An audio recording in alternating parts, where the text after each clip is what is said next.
चदरा उड़ा द दिया बुता द आवे शरम, चढ़ली जवनिया आग लगावे गरम गरम।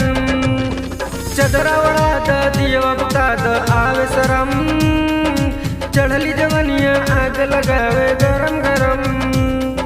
चदरा उड़ा द दिया बुता द आवे शरम, चढ़ली जवनिया आग लगावे गरम गरम।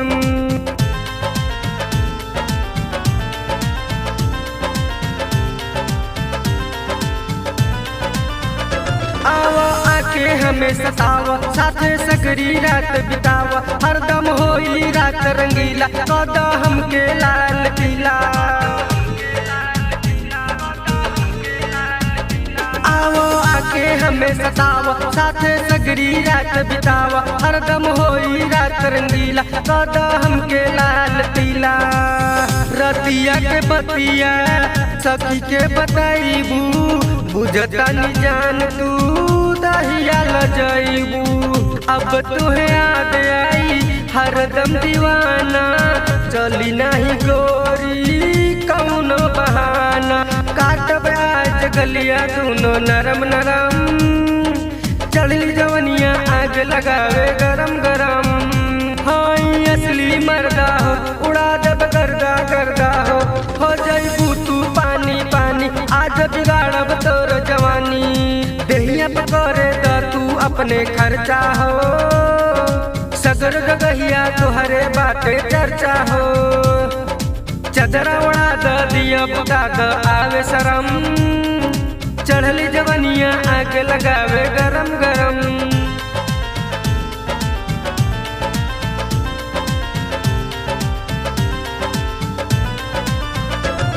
ना करो आना कानी, बहिया में आवा रानी, हमरा पे तू लूटा दया पन चढ़ल जवानी।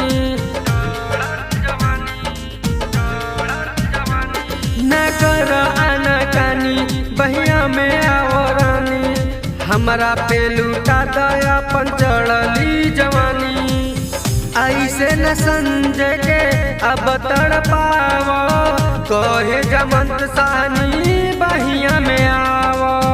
अपने दीवाना के कबले तड़पैबू, बोले जान हमार मिले कब अईबू। चढ़ली जवनिया आग लगावे गरम गरम, चदरा उड़ा द दियो बुता द आवे शरम। थामे द तू अपन कलैया नरम नरम, चदरा उड़ा द दियो बुता द आवे शरम। दहिया पे अपने कर द तू खर्चा हो, सगर जगहिया तुहरे बाटे चर्चा हो। थामे द तू अपन कलैया नरम नरम, चदरा उड़ा द दियो बुता द आवे शरम।